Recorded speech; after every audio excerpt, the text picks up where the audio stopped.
Bienvenue dans le podcast Accès Succès, 124e épisode, comment bien préparer et gérer le changement.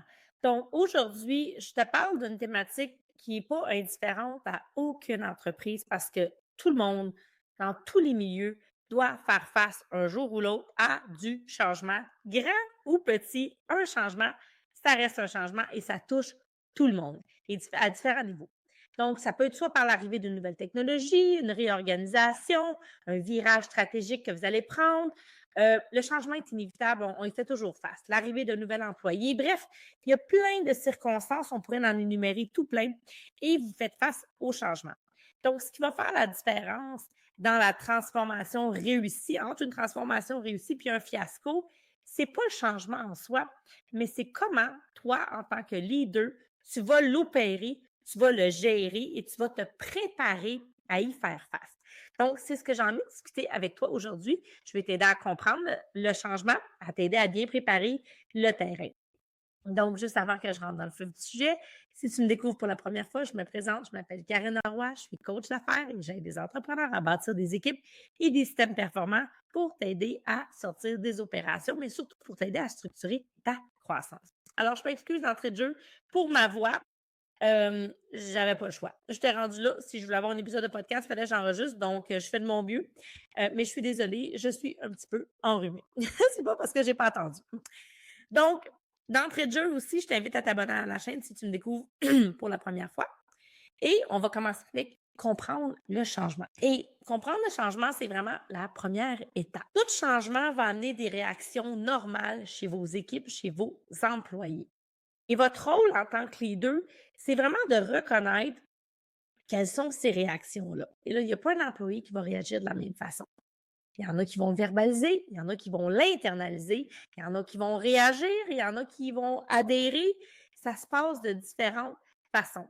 Donc, vous devez allumer votre radar et commencer à être capable de comprendre, d'être capable de comprendre qu'est-ce qui va se passer et que chacune des réactions que vous allez être témoin, parce que vous allez être témoin des situations, c'est pas nécessairement des mauvaises réactions. Ça fait partie du processus. Donc, ce qui est important, là, si vous faites un changement, c'est pas le temps de foutre le camp. C'est vraiment, je m'excuse de le dire comme ça, mais si vous faites un changement important dans votre entreprise, vous devez rester présent et encore plus qu'avant. Donc, assurez-vous d'avoir l'espace mental. On ne fait pas un changement avant de partir en vacances. Il faut choisir le moment charnière aussi pour le faire. Parce que l'équipe va vivre une désorganisation, planifiée ou pas. Généralement, on veut le planifier, c'est ce qu'on va discuter aujourd'hui. Et il va y avoir des réactions. Il va se passer des choses, ça roulera pas comme sur des roulettes, ça c'est certain. Imaginez-vous la courbe d'adaptation. OK? Au début, il y a du déni. Après ça, il va y avoir de la résistance parce qu'il y en a qui n'y adhéreront pas. Il va y avoir un passage peut-être un peu plus difficile. Puis tranquillement, mais là, les gens vont s'habituer, vont commencer à accepter. Puis l'engagement va, va prendre le dessus éventuellement. Donc, faut que tu comprennes, toi, dans un premier temps, ce parcours-là, ces 5 étapes-là. Le déni, la résistance, un passage, ça va passer peut-être serré un peu des fois, et tranquillement, il va y avoir le processus d'acceptation qui va prendre place, et là, tranquillement, le changement va se. Et j'ai envie de vous donner l'exemple d'un changement d'habitude. Tu sais, quand on dit souvent l'habitude, ça prend entre 21 et 28 jours, c'est pas différent pour le changement que vous allez mettre dans votre entreprise. Souvent, la portée est beaucoup plus grande parce qu'on ne fait pas juste peut-être changer. Tu sais, le changement peut impliquer dans les ramifications que plein d'autres choses vont changer, que la procédure va changer, que les façons de faire vont être différentes. Donc, vous devez être conscient de ça. Donc, si tu comprends ce chemin-là, déjà, tu es mieux équipé pour accompagner, pour faire face aux défis qui t'attendent, parce que c'est un défi. Donc, on va, dans un premier temps, on prépare le terrain. Donc, on ne va pas faire un changement en arrivant comme un cheveu sur la soupe, OK? Donc, c'est super important de préparer le terrain. Avant de lancer le changement, assurez-vous d'avoir une vision claire, OK? Pourquoi vous faites ce changement-là? Et vous allez devoir communiquer cette information-là parce qu'il faut que ça fasse du sens pour vos équipes. Si ça ne fait pas de sens, vous allez avoir beaucoup plus de résistance. Donc, puis des fois, la raison pour laquelle on veut faire le changement fait beaucoup de sens pour vous. Exemple, ça va générer une économie financière importante Mais pour eux, concrètement, dans les opérations, pas tant que ça. Parce que là, vous venez peut-être de racheter des étapes ou vous transférez avec un outil qui est moins convivial que celui qu'il y avait avant, mais qui coûte 3 fois moins cher. C'est important de nommer les vraies raisons pourquoi vous décidez de faire ce changement-là, puis pourquoi vous décidez de le faire maintenant. Qu'est-ce que vous voulez atteindre? C'est quoi votre objectif avec ce changement-là? OK? Puis qu'est-ce qui va arriver si vous ne changez pas? Donc, en expliquant un peu les raisons d'être du changement, vous donnez quand même des éléments pour que l'équipe puisse comprendre. Il y en a qui ne voudront pas comprendre. C'est correct. Mais la majorité, généralement, va être ouverte à comprendre. Et là, vous devez penser à votre plan de communication. Donc, c'est comme un peu la clé dans la gestion du changement, c'est toujours d'avoir cette communication-là qui est fluide. Donc, il va y avoir des erreurs. C'est de parler du changement une seule fois. Tu sais, en fait, le plus grand piège, là, l'erreur qu'il faut éviter, c'est d'en parler justement juste une fois. OK, je vous informe, ça s'en vient, ça va commencer telle date, ça ne sera pas compliqué. Et là, on arrête ça là. Vous allez devoir commencer à retaper sur le clou. Donc, oui, on veut développer des nouvelles habitudes. Changement, c'est un peu ça. Il faut répéter pendant un certain temps. On ne veut pas répéter ad vitam aeternam, mais vous allez répéter peut-être le premier mois. Et vous allez faire preuve de présence parce que vous voulez que les gens s'approprient les nouvelles façons de faire, les nouveaux changements. Et oui, ça va passer par la répétition.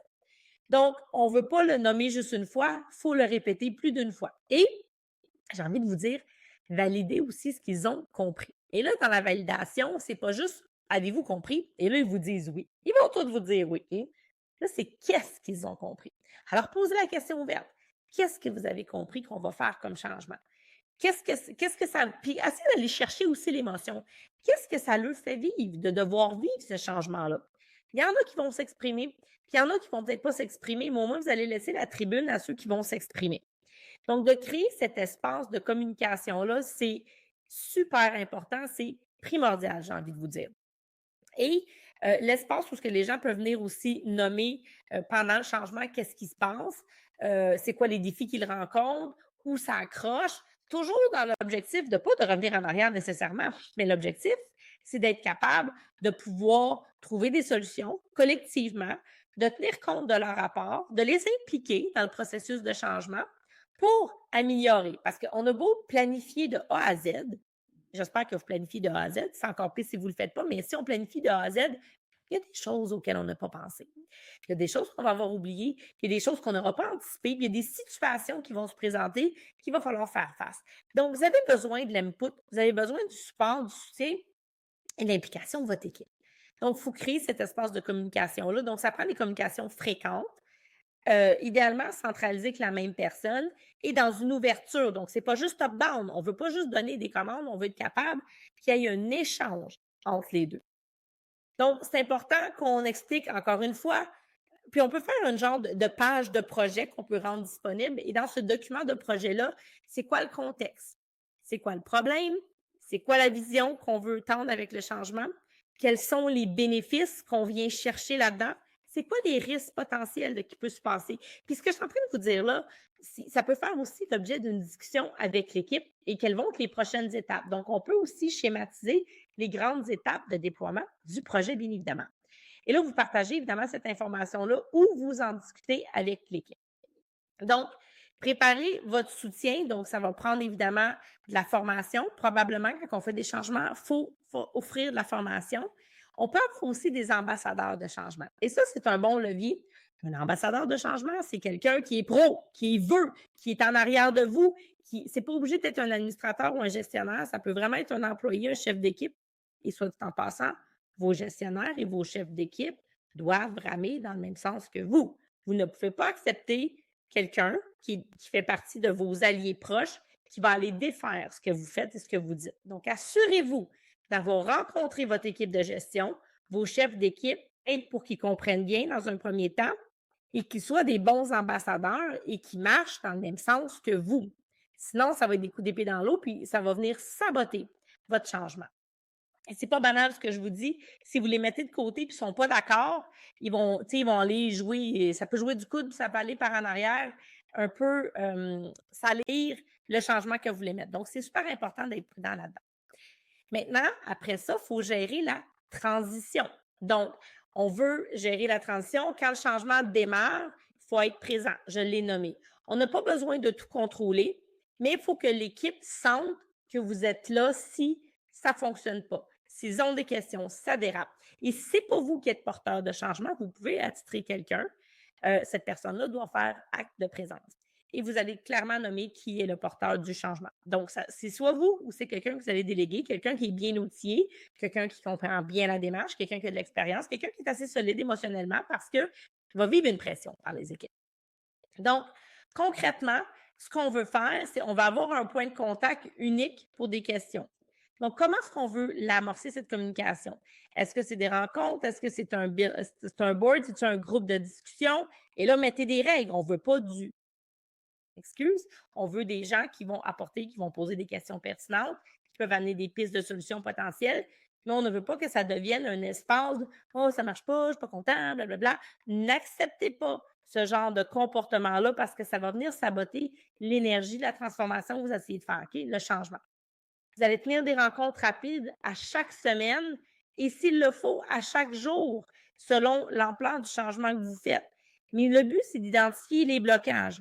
Où c'est que ça coince présentement? Où est-ce que ça bloque? Et qui a besoin d'escalader quoi à qui pour aller défaire les nœuds? Des fois, ce n'est pas au niveau des opérations qu'ils peuvent le faire. Donc, vous devez avoir cette information-là.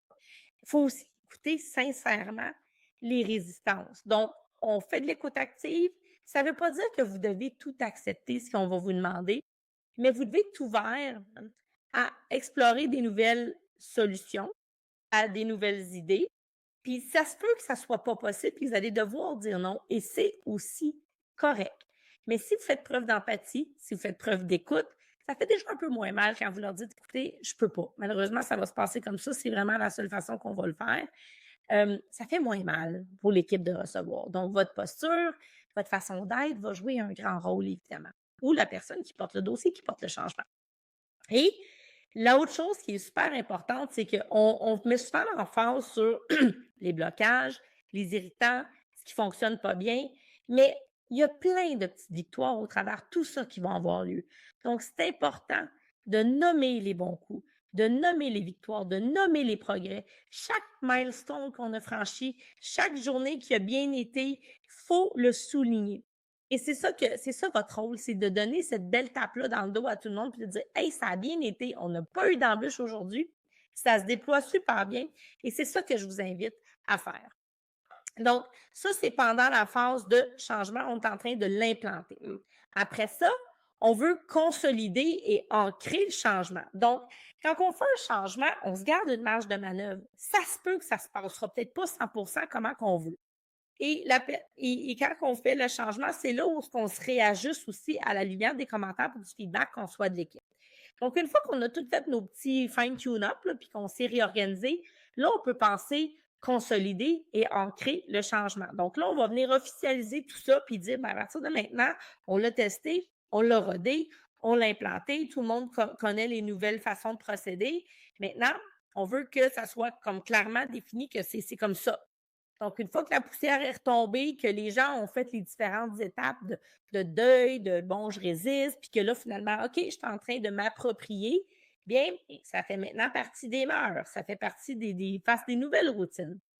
Donc, on veut commencer à suivre évidemment des nouveaux indicateurs clés. On a fait un changement pour une raison. Donc, il faut évidemment suivre l'adoption du changement, ce que les gens se comportent, ce qu'ils le font, la qualité des actions et aussi le niveau de satisfaction, autant de la clientèle que de vos équipes. On va mettre à jour les procédures et la formation. On a changé des façons de faire. Ça se peut que vos documents deviennent désuets. Donc, il faut s'attarder à ça. Ça ne vous empêche pas de le faire en même temps pendant que vous le faites parce que peut-être ça va servir aussi de le faire en même temps si on sait qu'on va devoir peut-être donner de la formation. Mais si on a fait des modifications, il faut juste mettre les documents à jour. Donc ça, c'est important aussi de mettre la documentation à jour, de ne pas attendre à plus tard, mais de faire vraiment cet exercice-là, de retirer définitivement les anciens outils si on ne s'en sert plus, les vieilles pratiques, puis d'éviter, mais surtout d'éviter de revenir en arrière. Donc, il peut arriver une journée où on n'aura peut-être pas le choix, puis ça peut être le dernier recours de dire on n'a pas le choix, on va reprendre la procédure d'avant. Il faut que ça soit clairement dit que c'est une mesure d'exception, qu'on faut se réajuster avant de dire qu'on continue notre transformation, notre changement. Mais l'idée, c'est qu'on ne revienne pas en arrière. À moins vraiment que, normalement, on a fait une étude avant, on sait que ça va fonctionner, que ça va valoir la peine de faire ce changement-là. Et on veut reconnaître publiquement le rôle que les gens ont joué. Donc, faut être reconnaissant. Il faut nommer comment ils ont bien travaillé, reconnaître publiquement ceux qui se sont appropriés le changement, ceux qui ont bien collaboré, qui ont une influence positive, pour donner aussi la motivation aux gens dans le futur, quand il y aura d'autres changements, d'autres transformations, d'aller les rallier puis de s'assurer que, ben, on voit l'effort qui a été fait. On est capable de reconnaître l'effort qui a été déployé. Donc, le changement, il ne faut pas que ça soit vu comme une montagne, mais vraiment comme une série de petits pas, puis que collectivement, ensemble, en équipe, on peut le déployer. Souvent, les gens pensent que c'est un gros éléphant. Des fois, ça peut être des gros, gros changements, mais on y va étape par étape. Donc, un pas à la fois, on avance tranquillement et les choses se mettent naturellement en place. Donc, ce qu'on retient, c'est qu'il faut comprendre que le changement va amener en fait des réactions humaines. Donc, vous devez être capable d'être alerte et d'être sensible à ça dans le verbal et dans le non-verbal de vos gens, de vos équipes. Commencez par votre équipe de leaders, c'est super important, il faut qu'ils se rallient à vous. Ensuite, on veut préparer le terrain. Donc, on a une planification, on a une vision qu'on va devoir partager et on doit constamment être en communication avec l'équipe tout au long, avant, dans la phase préparatoire. Impliquez-la autant que possible si vous pouvez, pendant le changement et aussi après. Donc, à chacune des étapes. Et on veut gérer la transition avec présence. Il faut être là. On veut soutenir, on veut célébrer les victoires. On veut être capable d'attraper la balle au bon au fur et à mesure, d'apporter les correctifs là où il y a des irritants, là où il y a des blocages, de l'escalader s'il faut l'escalader, pour que ça reste le plus fluide possible et que ça ne s'étire pas dans le temps non plus indéfiniment. Et enfin, on veut consolider en mesurant, en officialisant et en célébrant l'équipe pour le travail, pour l'effort qui a été déployé puis accompli collectivement.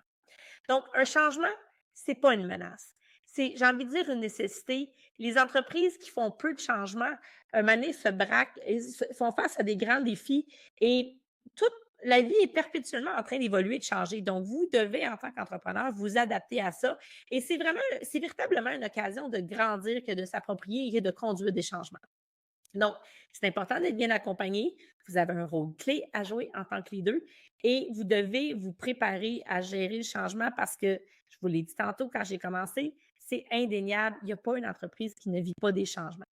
Donc, plus que vous allez cultiver cette culture de changement-là, de transformation, plus que vos équipes vont adhérer, plus ça va être facile et plus vous allez être capable d'évoluer, de grandir rapidement. Alors, si vous avez envie d'aller plus loin, vous voulez apprendre comment bien gérer ces équipes-là, gérer le changement, structurer tout ça, prenez un moment, regardez, allez voir dans les commentaires, vous pouvez prendre un appel, on va regarder avec vous comment est-ce qu'on peut vous soutenir, comment est-ce qu'on peut vous aider dans votre transformation et on vous aide à bâtir des équipes, des systèmes performants et à sortir des opérations. Alors, je vous dis merci. On se retrouve la semaine prochaine, j'espère, avec une meilleure voix pour un nouvel